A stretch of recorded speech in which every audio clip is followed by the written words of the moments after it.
आज बात करेंगे औरतों के शरीर के उस अंग के बारे में जिसका नाम लेते हुए भी हमें शर्म आती है।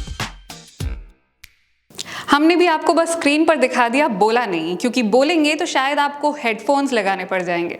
अगर अब तक नहीं लगाए हैं तो लगा ही लीजिए, क्योंकि आगे इस वीडियो में हम इस शब्द का इस्तेमाल कई बार करने वाले हैं। तो आज जानेंगे कि क्या महिलाओं को भी ऑर्गेज़म होता है, और अगर होता है तो कैसे, क्योंकि औरतों के पास तो आदमियों की तरह कुछ है नहीं जिसे स्टिमुलेट किया जाए तो उन्हें ऑर्गेज़म हो जाए।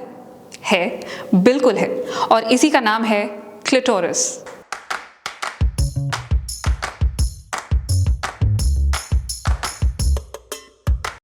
The clitoris can get up to 3 times bigger when it's erected.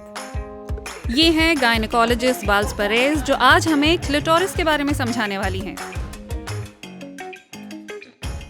The clitoris is the female organ for sexual pleasure. You can stimulate it from outside in the vulva or from inside in the vagina. तो सबसे पहले इस पर नजर डालते हैं कि school की किताबों में हमें क्लिटोरिस के बारे में क्या-क्या बताया जाता है। कहीं इसका नाम ही नहीं दिखता, और कहीं दिखता भी है तो छुपा हुआ सा। इस आधी अधूरी जानकारी का कोई फायदा नहीं है। आइए हम आपको बताते हैं कि क्लिटोरिस आखिर है क्या। बाहर से ये कुछ ऐसा दिखता है, किसी मटर के दाने जैसा, लेकिन अंदर ये कुछ 10 सेंटीमीटर लंबा होता है। तो बाहर से जो आपको ऐसा दिखता है, अंदर उसका आकार कुछ ऐसा होता है। ध्यान से देखिए, ये आपको किसी और चीज की याद नहीं दिलाता? जी हाँ, क्लिटोरिस न केवल पुरुषों के लिंग जैसा दिखता है, बल्कि इसका काम भी वही है। कमाल की बात है ना।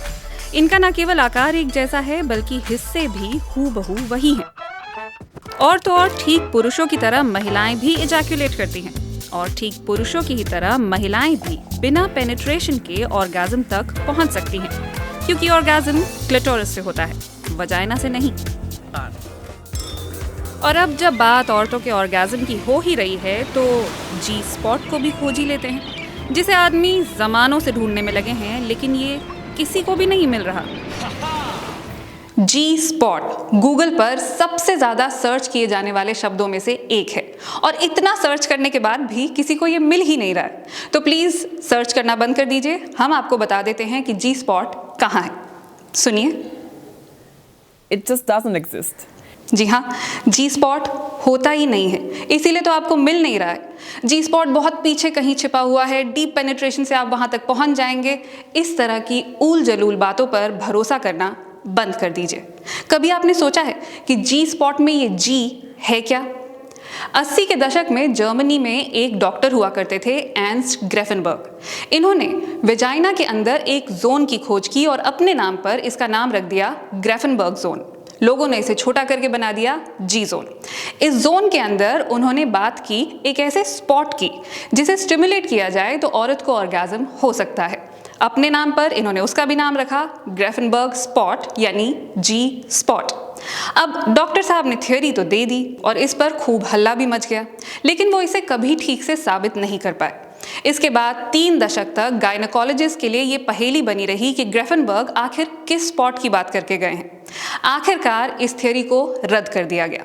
तो sorry to disappoint you, G spot V spot जैसा कुछ भी नहीं है। यानी जहाँ तक बात सेक्स की है, तो कुदरत ने औरतों और मर्दों को एक समान ही बनाया है। कुछ 400 साल पहले तो ऐसा भी माना जाता था कि कोई औरत तभी प्रेग्नेंट हो सकती है अगर वो और उसका पार्टनर दोनों एक साथ ऑर्गेज़म तक पहुंचे, और आज रिसर्च से ये साबित भी हो चुका है। Some studies say that the probability to get pregnant increases if the woman has an orgasm. The reason is that the vaginal ejaculate helps the sperm on its way. लेकिन अगर आप प्रेग्नेंट नहीं होना चाहती हैं, तो भी क्लिटोरिस और ऑर्गेज़म के बहुत सारे फायदे हैं। Regular orgasms improve your health. They are good for your sleep, for your heart. They reduce your stress and they also improve your skin. अपने ही शरीर को समझने के लिए हम इधर उधर भटकते रहते हैं, और जवाब हमें फिर भी नहीं मिलते। प्यूबर्टी में पहुंचने के बाद हर लड़की को कम से कम साल में एक बार गायनेकोलॉजिस्ट से मिलना चाहिए, अपने सवाल लेकर वहां जाना चाहिए। स्कूल की किताबों में यूं भी सारी की सारी जानकारी नहीं मिलती है और जो थोड़ी बहुत मिलती है उसे भी टीचर बताने में शर्माते हैं। लेकिन आप मत शर्माइए, क्योंकि इसे जानने का, समझने का हक आपका है। अगर ये वीडियो आपको पसंद आया हो, अगर आपने इसमें कुछ नया सीखा हो, तो इसे लाइक, शेयर और हमें सब्सक्राइब करना बिल्कुल मत भूलिए। अगले हफ्ते एक बार फिर हाजिर होंगे एक नए टॉपिक के साथ, जिस पर लोग अक्सर दबी हुई आवाज़ में बात करते हैं। नमस्कार।